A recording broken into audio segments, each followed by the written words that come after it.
Entonces, vamos a empezar nuestro módulo de fármacos que sirven para el tratamiento del cáncer. Vamos a hablar primero en esta etapa de quimioterapéuticos, luego hablaremos del tratamiento dirigido con los anticuerpos monoclonales, vamos a hablar de la terapia hormonal y de un poco de la farmacovigilancia en el paciente oncológico.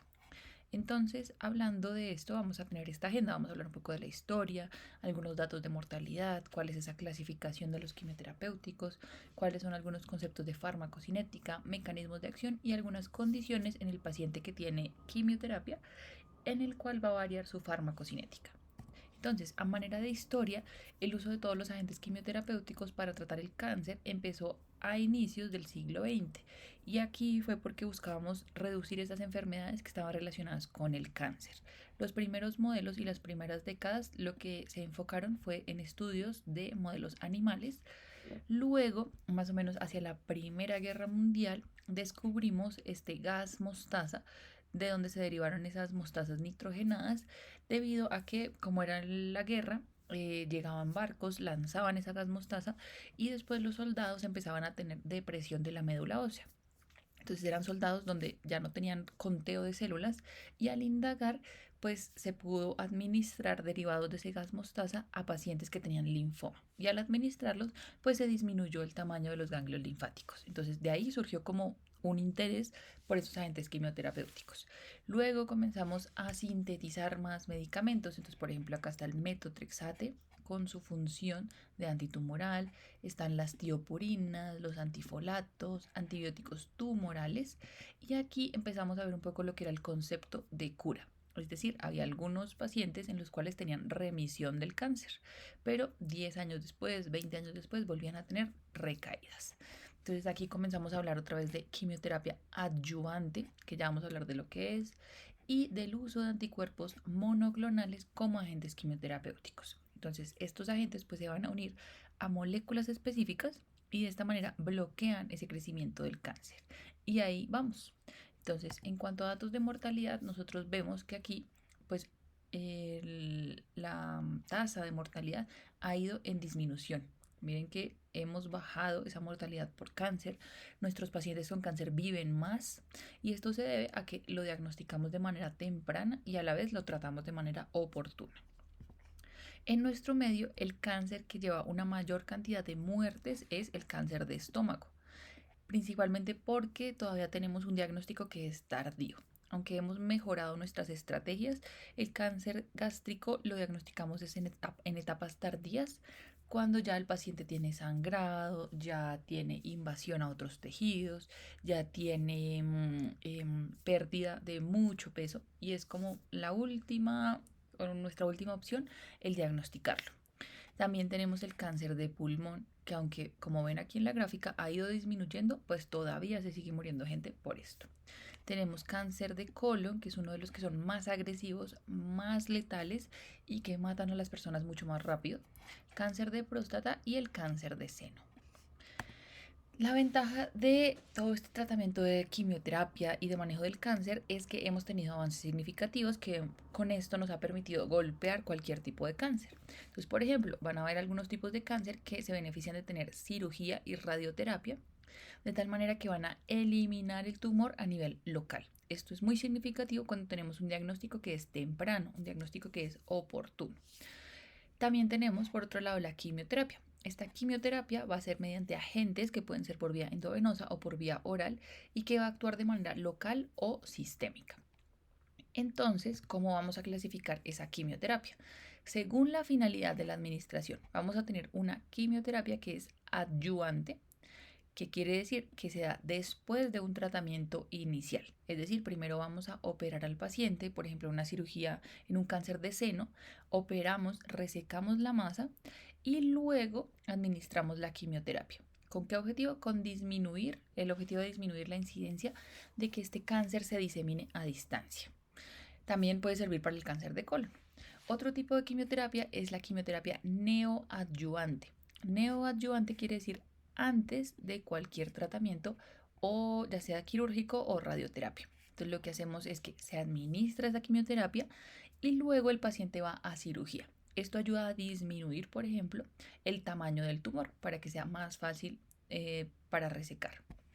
¿Qué tipos de cáncer tenemos acá? El cáncer de vejiga, algunos tipos de cáncer de seno, de esófago, de laringe, cáncer de pulmón o el sarcoma óseo, que el sarcoma es un tumor maligno del hueso. Otro tipo de cáncer, de quimioterapia, es la quimioterapia de inducción o conversión. Entonces, en este caso es cualquier enfermedad que esté avanzada antes de cualquier otro tipo de tratamiento local. Quiere decir que ya es una enfermedad que tiene estadios de metástasis y que lo que buscamos es reducir su tamaño para ver si se puede operar. Entonces, el ejemplo es el cáncer de colon que tiene metástasis a hígado, por ejemplo. Administramos esa quimioterapia. La quimioterapia ayuda a disminuir esa metástasis y ayuda a disminuir el tamaño. Y luego el paciente puede ser sometido a cirugía. Y por último, otro tipo de quimioterapia es la quimioterapia paliativa. Entonces, son aquellos pacientes que también tienen un cáncer avanzado de difícil tratamiento, difícil manejo. Son muy pocas como los beneficios o los tratamientos que podemos brindarle. Y la única es administrar quimioterapia para disminuir complicaciones o disminuir dolor. Entonces, por ejemplo, algún tipo de cáncer de seno que ya haga metástasis a columna, la columna puede llevarse, o sea, puede producir fracturas. Y con la quimioterapia podríamos disminuir esa condición de las fracturas a nivel de la columna. Ahora, según el modo de administración, podemos administrarlos en monoterapia, que lo que quiere decir es administrar un único fármaco antineoplásico, o en poliquimioterapia, donde se asocian 4 o 5 agentes quimioterapéuticos que nos van a ayudar a tratar el cáncer. Y en cuanto a la vía de administración, tenemos la más frecuente, que es la vía endovenosa. Entonces son pacientes que pueden o quedar hospitalizados en una zona de quimioterapia durante 7, 8 días mientras se administra por vía endovenosa, o simplemente asistir a una especie de hospital día. Entonces van en un día, se les administra por la vena y luego se van en la noche para su casa. Y al día siguiente pueden volver o al mes siguiente. Está la quimioterapia oral, que tiene muchos beneficios en nuestro medio, pero no es para todo tipo de cáncer. Y pues lo que tenemos que vigilar acá son principalmente las interacciones con otros tipos de medicamentos o alimentos que los pacientes consuman. Y otra vía de administración es la regional. Entonces puede ser intracavitaria, es decir, mediante una cirugía podemos ingresar a esas cavidades para administrar directamente ese agente quimioterapéutico. Entonces, por ejemplo, a nivel intravesical, intraperitoneal o intrapleural. Ahora, ¿cuál es esa clasificación de los agentes antineoplásicos? Entonces tenemos múltiples, hay varias clasificaciones, pero nos vamos a quedar como con esta para tener un poco en cuenta de en qué grupo se va a encontrar cada uno de los fármacos que vamos a ver. En esta los podemos clasificar en citotóxicos y aquí encontramos los alquilantes, antimetabolitos, derivados del platino, antibióticos tumorales, agentes del uso mitocondrial y los inhibidores de la topoisomerasa. Todos estos fármacos son los que vamos a ver en esta clase. Por otro lado, tenemos estas terapias que son dirigidas. Entonces, algunos pacientes se benefician de tener quimioterapia con agentes citotóxicos inicial para disminuir el tumor y luego sí terapias dirigidas, es uno de los ejemplos. En las terapias dirigidas tenemos anticuerpos monoclonales, tenemos inhibidores de la angiogénesis, porque los vasos sanguíneos son una fuente de nutrición para esas células cancerígenas. Entonces, si bloqueamos esa angiogénesis, disminuiríamos el crecimiento de esos tipos de cáncer. Tenemos inhibidores del proteasoma e inhibidores de la tirosinquinasa, que van a ser objetivo de otra charla. Y por último tenemos también hormonas. Entonces vamos a tener andrógenos y antiandrógenos, estrógenos y antiestrógenos, agonistas LH, RH, progestágenos y antagonistas del receptor estrogénico, principalmente para tipos de cáncer que son hormonodependientes, entonces donde el estímulo de estas hormonas puede aumentar su crecimiento. ¿Cuál es el mecanismo de acción en general? Todo está relacionado con esa síntesis del ADN y del ARN. ¿Por qué? Porque las células cancerígenas son células que se derivan de nuestro organismo, pero tienen alteraciones en su codificación. Entonces, esto genera alta malignidad. Lo que buscan todos estos medicamentos es bloquear ya sea la síntesis de purinas, la síntesis de pirimidinas, la síntesis de los nucleótidos o alterar esas secuencias del ADN para llevar a la ruptura de esas células cancerígenas. Y como sabemos, en el cáncer estas son células que están altamente replicándose. Entonces, en constante replicación, y eso es lo que hace que se lleven al aumento de tamaño o que lleven a metástasis. Ahora, entonces vamos a hablar de los principales agentes quimioterapéuticos. Aquí los podemos dividir en tradicionales, que son los que vamos a ver en nuestra clase del día de hoy. Estos van a actuar contra todo tipo de células que se dividen de manera rápida. ¿Qué quiere decir esto? Que no solamente contra células del cáncer, sino contra células a nivel intestinal, que son las que más se replican, a nivel hematológico de nuestro organismo y por eso producen las principales reacciones adversas. Entonces, nuestro primer grupo son los agentes alquilantes. Estos agentes alquilantes son compuestos derivados de ese gas mostaza que les comentaba se usaba en esa Primera y la Segunda Guerra Mundial. En este grupo logramos aislar y codificar para formar ciclofosfamida y el busulfán. Todos estos agentes alquilantes son compuestos altamente electrofílicos que van a reaccionar contra nucleófilos de nuestro cuerpo y forman enlaces covalentes. Entonces, ¿cómo es ese mecanismo de acción? Aquí tenemos nuestra estructura del ADN con sus nucleótidos aquí formados y sus enlaces. Resulta que cuando llega el agente alquilante, este se une a esas zonas donde tenemos los compuestos electrofílicos y uno de los que genera una mayor unión son los complejos de guanina. Entonces aquí vemos dos guaninas que están muy cerca y el medicamento se une a esas guaninas y lo que forma es una hidrólisis y un enlace a la vez covalente a ellas. Entonces aquí vemos que la saca de esa secuencia de ADN y al sacarla genera un DNA que tiene alteraciones a la hora de leerlo. Entonces, cuando la célula va a volver a replicarse, se detecta como algo anormal y llegan nuestros controladores naturales, es decir, el P53. Ese P53 es una proteína que es reguladora de la apoptosis. Ella lee esta secuencia anormal y lleva a la célula a la muerte. ¿Listo? Entonces ese es principalmente su mecanismo de acción, o sea, lleva a que vaya a una apoptosis y se degrade. ¿Cuál es esa farmacocinética? Se administran bien por vía oral, alcanzan su Cmax a la hora y también tenemos presentaciones por vía endovenosa. Son medicamentos muy liposolubles, entonces se encargan de cruzar rápidamente las membranas. En el metabolismo, la ciclofosfamida y la ifosfamida necesitan activarse mediante el CYP para generar productos activos. Entonces aquí surge uno de los principales problemas que nosotros ya conocemos, que son las interacciones medicamentosas. Y su tiempo de vida media es de 7 horas. ¿Para qué tipos de cáncer nos puede servir? Entonces principalmente se usa para linfomas, el linfoma Hodgkin y no Hodgkin, que hablaremos en otra clase, algunos tipos de cáncer de seno, cáncer de ovario y tumores en niños. Entonces, para eso principalmente los usamos. Ahora, ¿qué reacciones adversas vamos a tener? Inhiben la hematopoiesis. Entonces dijimos que no son únicamente selectivos de esas células tumorales, sino que también actúan sobre células que se están replicando altamente en nuestro organismo, como cuáles las células hematológicas. Entonces son pacientes que luego de la administración comienzan a hacer leucopenia, o sea, baja el conteo de leucocitos, hay trombocitopenia, baja el conteo de las plaquetas y esto puede ser reversible. O sea, una vez se suspende el tratamiento, el paciente vuelve a recuperar su estado de 10 a 14 días. ¿Listo? O sea, a los 14 días podemos pedir un nuevo cuadro hemático y aquí ya tiene que estar dentro de límites normales. ¿Qué otra reacción adversa tenemos? Tenemos riesgo de neumonitis y fibrosis pulmonar. Entonces son agentes que tienen alta afinidad por el pulmón y podrían llevar a inflamación. Por otro lado, son agentes también teratogénicos y carcinogénicos, es decir, producen malformaciones en el feto y pueden llegar a producir otro tipo de cáncer. Entonces se ha visto que años después, 10 a 20 años después del uso de estos, lo más frecuente que se presenta es un cáncer de vejiga. Entonces puede ser un cáncer de vejiga inducido por estos agentes alquilantes.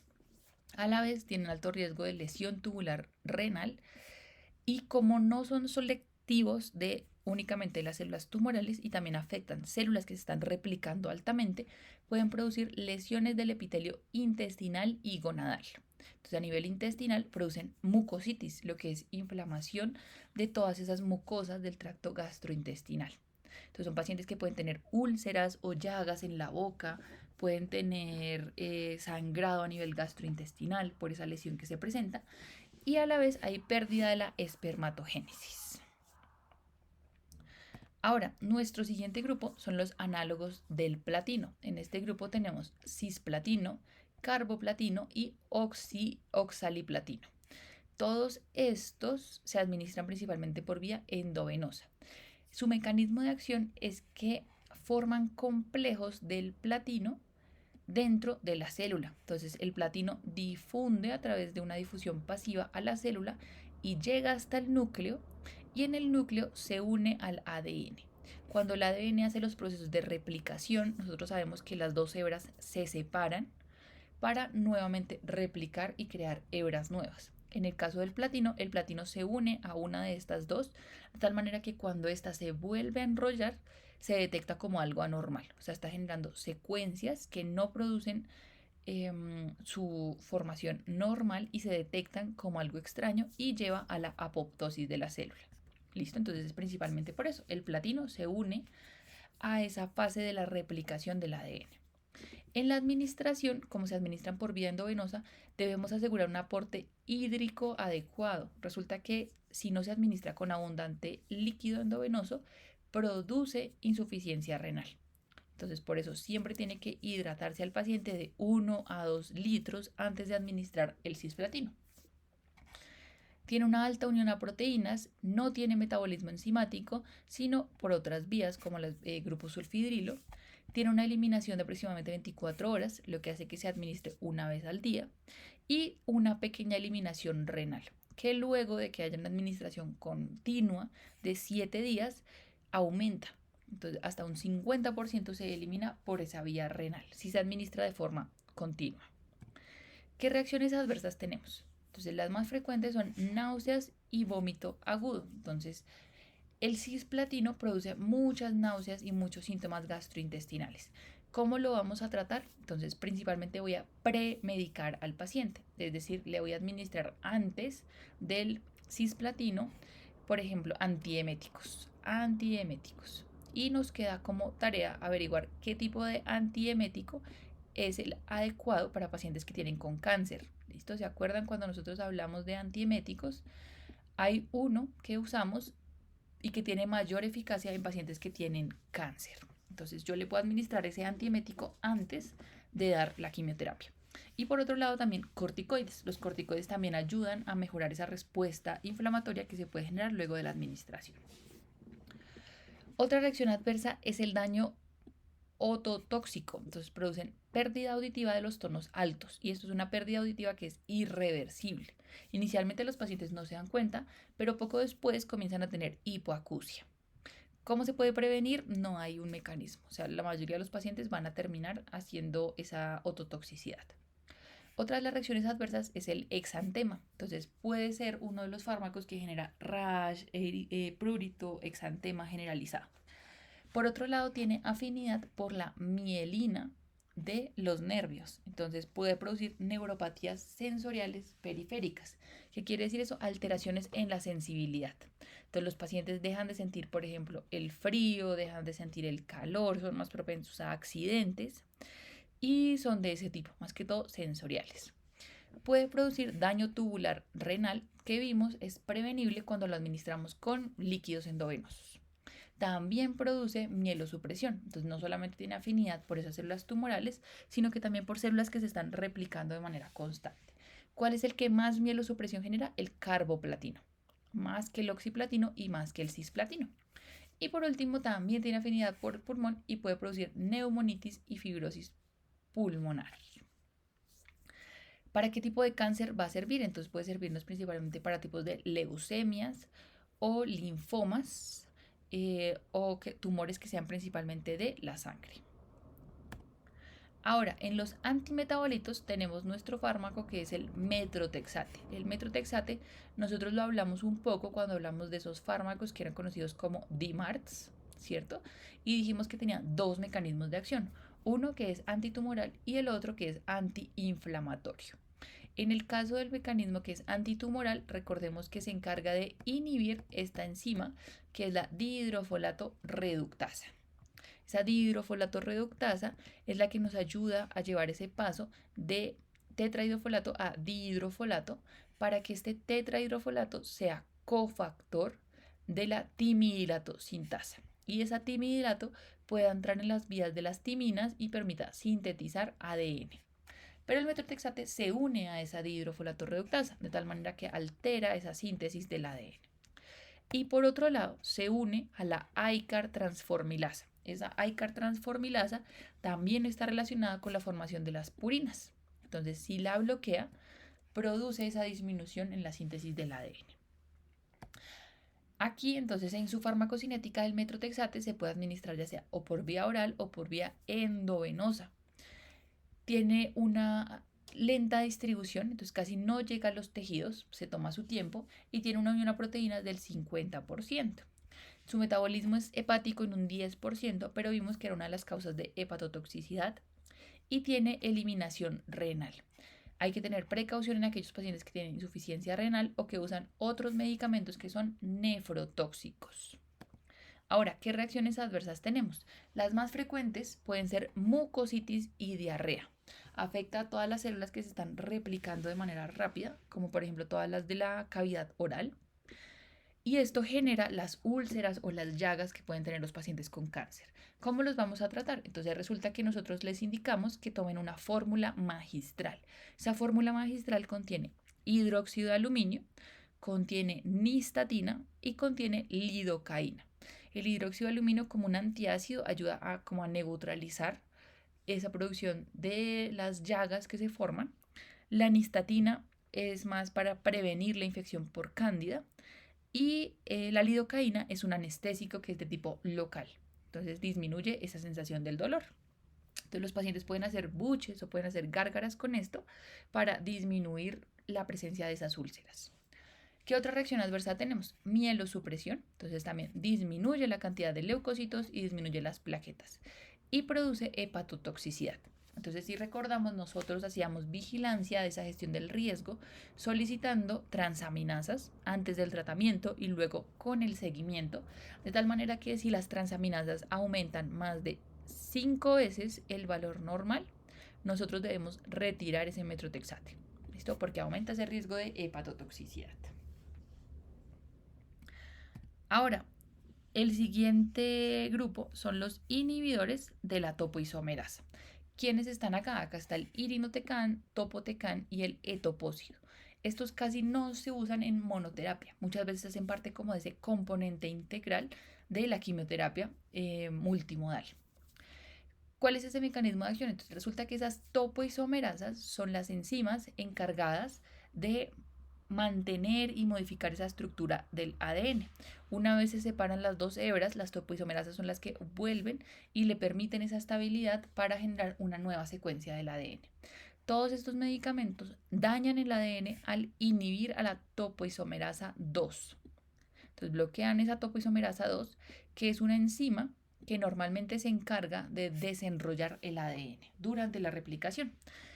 Si la bloquean, el ADN no se desenrolla, entonces no se genera la replicación y pues esto se detecta como una secuencia anormal y la célula va a apoptosis. Esto, o sea, se va a romper eventualmente. ¿Cuál es la toxicidad más frecuente? Estos fármacos producen mucho riesgo de neutropenia y esto es lo que limita su toxicidad o su uso a largo plazo, por ejemplo. Generan neutropenias, que son conteos de neutrófilos de menos de 1500, y el riesgo es que el paciente haga fiebre asociada a esa neutropenia o la neutropenia febril, que es una de las complicaciones en los pacientes que usan agentes quimioterapéuticos. Esa neutropenia febril les favorece que tengan mucho riesgo de infecciones y se infecten por gérmenes o microorganismos que normalmente nos pueden afectar a nosotros. Entonces les condiciona mucho esa inmunosupresión. ¿Qué más pueden producir? Pueden producir náuseas, vómito, mucositis, elevación de transaminasas. Pero todos son limitados, tienden a ser efectos adversos que son mínimos. El único que es de importancia y que debemos vigilar es la neutropenia. Ahora, otro grupo de fármacos son los alcaloides de la vinca. En este grupo tenemos la vincristina y la vinblastina. Estos se administran por vía endovenosa. ¿Cuál es el mecanismo de acción? Entonces, resulta que aquí tenemos nuestra tubulina que va a formarse con esas secuencias alfa y beta como una estructura de microtúbulos. Y esto es lo que le da la forma al citoesqueleto de las células, lo que le permite su movimiento o le da su estructura en general. Entonces, ¿qué sucede? Todos estos son inhibidores de la polimerización, es decir, evitan que estos se unan, estas tubulinas se unan para formar microtúbulos. Y si lo evitan, alteran ese citoesqueleto y si generan esa alteración del citoesqueleto, llevan a que la célula se muera. Entonces, se administran por vía endovenosa. De importante tenemos que son sustratos del CYP, por lo tanto van a tener múltiples interacciones. Tienen tiempos de vida media también prolongados y hay que tener precaución en pacientes que tengan insuficiencia hepática. ¿Qué reacciones adversas son las más frecuentes? Tenemos alto riesgo de neurotoxicidad. Entonces, estos tienen afinidad también por la mielina y al tener esa unión por la mielina pueden producir neuropatías sensitivas a nivel periférico. Entonces, alteran esa sensibilidad de las cosas, por ejemplo, del calor, del frío. También pueden producir mielosupresión. Entonces, alteran esa formación de las células de la línea blanca y de la línea roja. Y como tienen metabolismo a nivel hepático y son sustratos del CYP, deberíamos evitarlos con ciertos inhibidores, ¿cierto? Para evitar que aumente su concentración plasmática. Ahora, ¿cuál es el escenario habitual de estos pacientes en oncología? La mayoría y habitualmente lo que hacemos es que van para una quimioterapia que es por vía endovenosa. Entonces son pacientes que se hospitalizan durante varios días o asisten a un hospital día y en el hospital día le administramos ese quimioterapéutico por vía endovenosa. Normalmente, ¿cómo llegan los pacientes allí? Entonces, primero tienen que ir a su consulta por el oncólogo genera esa prescripción de la mejor quimioterapia para el paciente, luego en la farmacia preparan esa orden de quimioterapia y luego el paciente asiste a un hospital día donde se le da esa infusión de quimioterapia.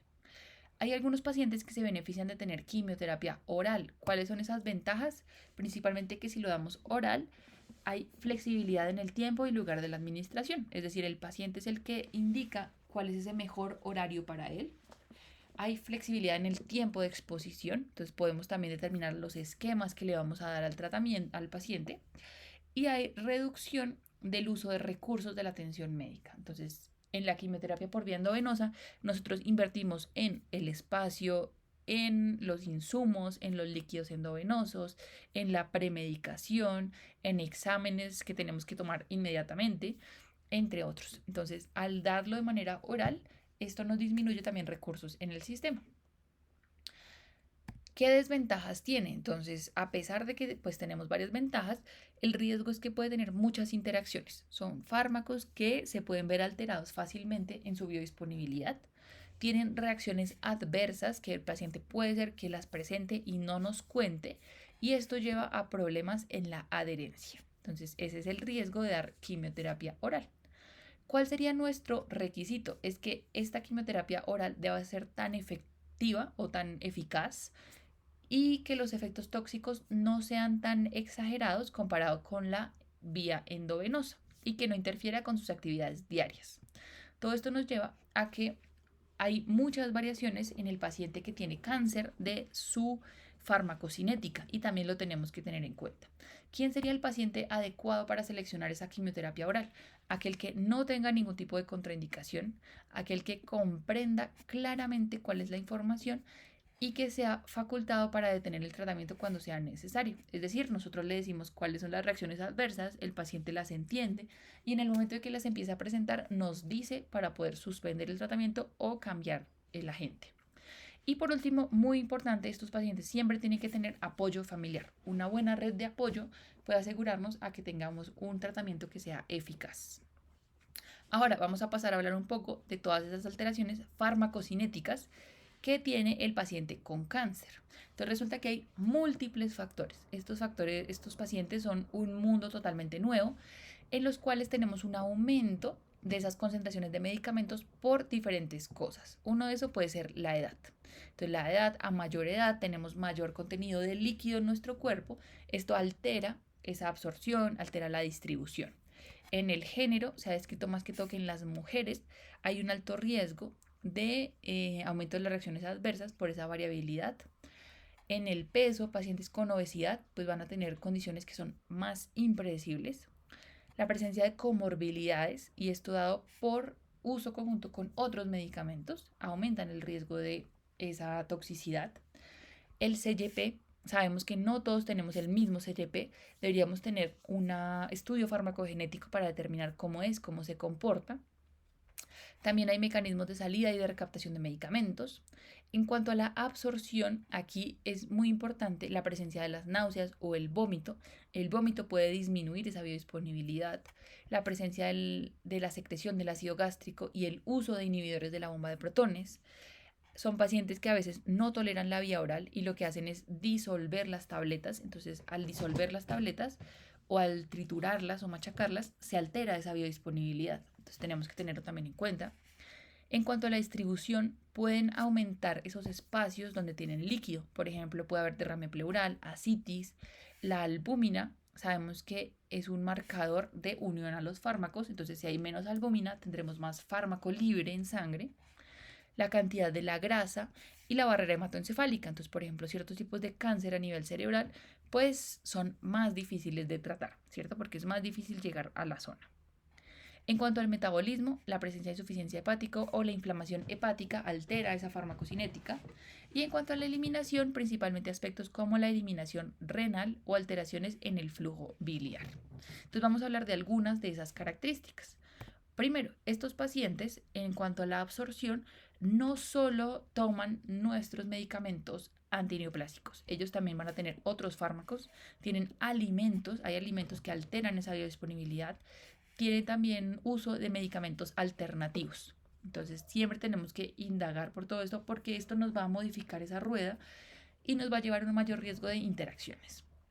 Por ejemplo, en cuanto a las comidas van a alterar esa biodisponibilidad. La presencia de los alimentos disminuye la actividad terapéutica y aumenta las reacciones adversas. Entonces, esto hace que sean fármacos de estrecho margen terapéutico, como tenemos en esta gráfica de acá. Esta es una gráfica que nos indica una vía de administración extravascular, ¿cierto? Porque empieza en 0 y luego comienza a aumentar y luego debería estar en este estado estacionario, que se alcanza más o menos a 4 a 5 vidas medias del fármaco. Aquí tendríamos una dosis tóxica mínima, ¿cierto? Y una dosis eficaz mínima. Entonces, nuestro fármaco debería estar idealmente en esta zona. ¿Qué sucede? Que cuando administramos fármacos que tengan altas cantidades de grasa, esta farmacocinética varía. Entonces podríamos tener disminución del efecto por un descenso de esos niveles o incluso rangos de toxicidad. Este es uno de los ejemplos de los inhibidores de la tirosinquinasa como el nilotinib. Entonces, de todos, el nilotinib no se debe administrar en conjunto con los alimentos, sino que se debe administrar 2 horas después de la comida. ¿Por qué? Porque si lo administramos en conjunto, aumenta su biodisponibilidad y al aumentar la biodisponibilidad aumenta las reacciones adversas. Todos los fármacos antineoplásicos deben tener este tipo de estudios y esto nos dice la información del producto. En la información del producto dice si se puede administrar con o sin los alimentos y cómo fueron esos estudios. Por ejemplo, en esta tablita tenemos otros, por ejemplo, el imatinib. El imatinib, cuando le hicieron los estudios de si se debe administrar o no con alimentos ricos en grasa, en él sí no hubo variaciones de esa biodisponibilidad. Por lo tanto, la recomendación nuestra puede ser que la administre con o sin los alimentos. O sea, no pasa nada si lo consume sin los alimentos o con los alimentos. El nilotinib vimos que aumenta su área bajo la curva. Entonces, esto puede ser incluso un aumento de un 82%, o sea, tiene un alto riesgo de aumentar la toxicidad. Y el everolimus, por ejemplo, alimentos ricos en contenidos de grasa, disminuye su área bajo la curva. Entonces, probablemente esto disminuya su eficacia. Ahora, ¿qué sucede con los medicamentos que disminuyen o que alteran ese pH gástrico. Entonces, el ejemplo más claro es el del omeprazol. En esta gráfica tenemos acá nuevamente un fármaco que se administra por una dosis extravascular, ¿cierto? Porque empieza en 0, luego tiene que llegar a su Cmax con Tmax y luego comienza a disminuir. Y aquí se encuentra en nuestra ventana terapéutica. Entonces, lo que dice en verde es cuando el medicamento no tiene el uso conjunto con un inhibidor de la bomba de protones. Entonces, fácilmente aumenta, o sea, se encuentra adecuadamente en sus rangos. Mientras que la línea morada indica que si nosotros administramos un IVP más este fármaco, disminuye su biodisponibilidad. Y esto tiene que ver mucho con esa forma del medicamento y su pK sub A. Recordemos que esta es la constante de disociación en la cual el fármaco se encuentra un 50% en forma disociada o en forma ionizada y un 50% en forma no ionizada. En este caso estamos alterando ese pH gástrico, ¿cierto? Entonces lo que hace el omeprazol es aumentar las condiciones del pH, de tal forma que ciertos ácidos, como por ejemplo el nilotinib, van a estar en una forma que está ionizada y no se pueden absorber. Entonces eso hace que disminuya su área bajo la curva. Y aquí tenemos el otro ejemplo, el imatinib. El imatinib tiene a tener un pK sub A que es mucho más básico, ¿cierto? Entonces, en este caso no hay unas variaciones muy grandes en el área bajo la curva. Entonces, por eso siempre es muy importante preguntarle al paciente, pues, qué otro tipo de medicamentos tiene. ¿Qué otras variaciones tenemos? Va a haber variaciones porque nosotros tenemos una proteína que se llama la glucoproteína P. Esta glucoproteína P fue descrita principalmente en el hígado y en el intestino y su objetivo es protegernos. Entonces, lo que hace es que el fármaco que entra a la célula, esta sustancia P, proteína P, lo elimina. Entonces, de una vez lo elimina e impide que éste llegue a su sitio de acción. Entonces, esto también nos puede disminuir esas concentraciones que tenemos del medicamento. Ahora, en cuanto a la distribución, tenemos proteínas como la albúmina, glucoproteínas, lipoproteínas, y en los pacientes con cáncer tenemos estados de hipoalbuminemia, es decir, disminuyen esos niveles de albúmina.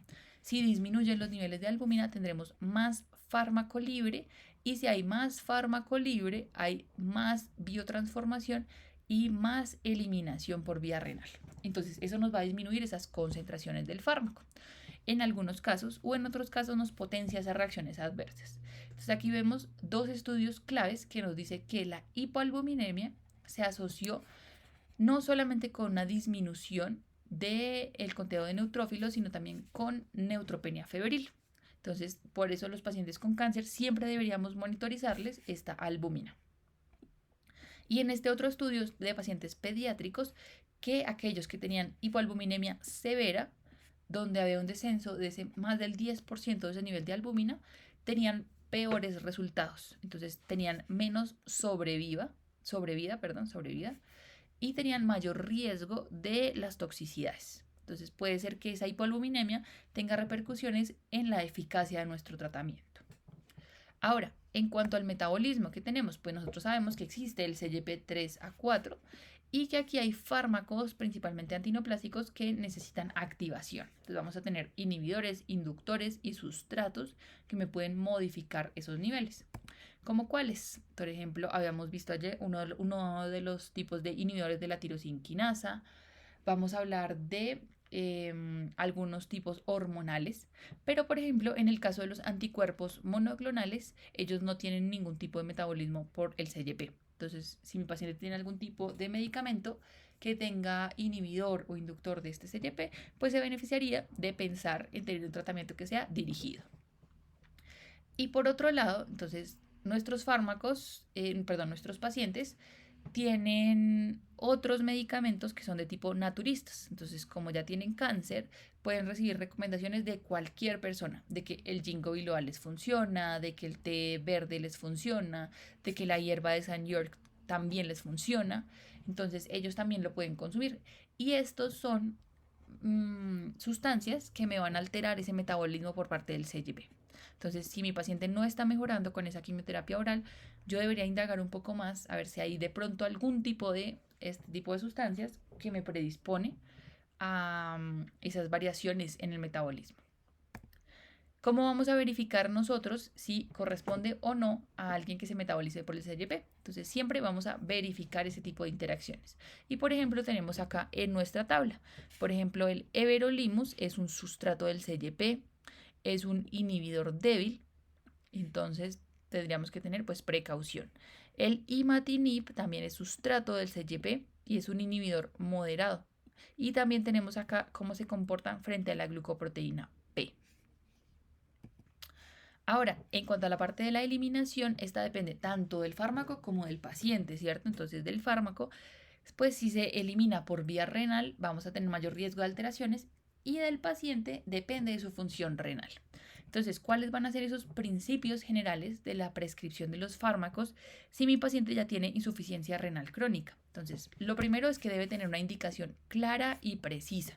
Entonces, no voy a prescribirlo porque sí, y debería tratar de seleccionar fármacos que yo conozca ese perfil de seguridad y que tengan tiempos de vida media corta. Estos tiempos de vida media corta me van a asegurar que no haya prolongaciones y efectos residuales si mi paciente tiene insuficiencia renal. Vamos a preferir fármacos que la eliminación no sea renal. Es decir, por ejemplo, los anticuerpos monoclonales y dependiendo del contexto y del cáncer de mi paciente. Si evidentemente necesito usar fármacos de eliminación renal, debo hacerle el ajuste de la dosis de acuerdo a su tasa de filtración glomerular. Y sabemos que la vamos a calcular con esta ecuación, que puede ser la de Cockcroft-Gault o la de CKD-EPI. Esta es la que está más avalada para el uso de medicamentos. Entonces yo puedo buscar cómo calcular esa tasa de filtración glomerular en mis pacientes en internet y ahí hago el cálculo para hacerle el ajuste. Otro principio es que debemos monitorizar esa respuesta al tratamiento y ajustar la dosis. Idealmente deberíamos tener mediciones terapéuticas de los medicamentos, que son los niveles plasmáticos a los cuales nosotros deberíamos tener ese fármaco. Otro principio debe ser evitar la asociación con otros medicamentos para disminuir el riesgo de interacciones. Entonces sabemos que alto riesgo de uso de varios medicamentos o pacientes polimedicados tienen mayor riesgo de interacciones. Y por último, deberíamos evitar fármacos que son nefrotóxicos o que produzcan retención hídrica, porque esto nos puede ayudar a empeorar esa función del riñón. Estos son solo ejemplos, no los vamos a aprender, sino que tenemos que ver cómo funciona. Entonces, por ejemplo, si mi paciente tiene tasa de filtración de 10 a 50 y yo estoy usando etopósido, debería disminuir la dosis hasta en un 25 a un 50%. Con el imatinib, la dosis máxima, si tiene una tasa de filtración de 40 a 60, debería ser 600 miligramos. Ahora, en cuanto a la función hepática, como vemos que hay pacientes que pueden tener alto riesgo de hepatotoxicidad, nosotros siempre medimos transaminasas o bilirrubinas. Por ejemplo, con la capecitabina, si está más de 3 veces el valor normal de las bilirrubinas o más de 5 veces las transaminasas, la dosis máxima debería ser 400 miligramos al día. ¿Listo? Como esto no es fácil de aprenderlo, nosotros siempre tenemos que buscar la información del producto. Y en la información del producto nos dice cuál debe ser esa consideración. Por ejemplo, el nilotinib, si produce o si hay un aumento de más de 2 veces el valor de las bilirrubinas, se debe suspender el medicamento hasta que disminuya a menos de 1.5 veces el valor normal y considerar un ajuste de dosis. Listo. Y ya para terminar, pues lo ideal sería que nosotros tuviéramos en nuestros pacientes monitoreo terapéutico de medicamentos. Entonces, esto nos va a hacer que nosotros podamos lograr a esos niveles, los niveles que queremos, lograr la eficacia, disminuir las reacciones adversas y aunque no se describen casos de, por ejemplo, resistencia al cáncer por ese tipo de antineoplásico, pues nos pueden ayudar a optimizar ese tratamiento antineoplásico. ¿Listo? ¿Cuáles son nuestros retos que nos quedan pues de todo este tema? Uno, pues idealmente tendríamos como mucha ayuda si generáramos más terapias que sean personalizadas. Entonces lo que se hace es describir el tipo de cáncer que tiene el paciente, se hace una inmunohistoquímica específica y aquí, dependiendo de los marcadores, pues yo ya sé qué tratamientos le voy a dar al paciente. Deberíamos tener más estudios locales. Nosotros tratamos nuestros pacientes, pero muchas veces no lo reportamos. Entonces, a veces esos estudios de éxito o de falla, pues nos pueden ayudar a tener ese aprendizaje y poder mejorar el tratamiento. Idealmente tener más evidencia en la vida real. Nosotros sabemos cuál es esa eficacia, o sea, las condiciones ideales, pero nos falta saber más acerca de esa efectividad, ¿cierto? Y de la eficiencia, evidentemente. Ideal sería que tuviésemos TDM en todos los pacientes. Y el otro punto es que aún sigue costando mucho y tendríamos que tener una muy buena infraestructura para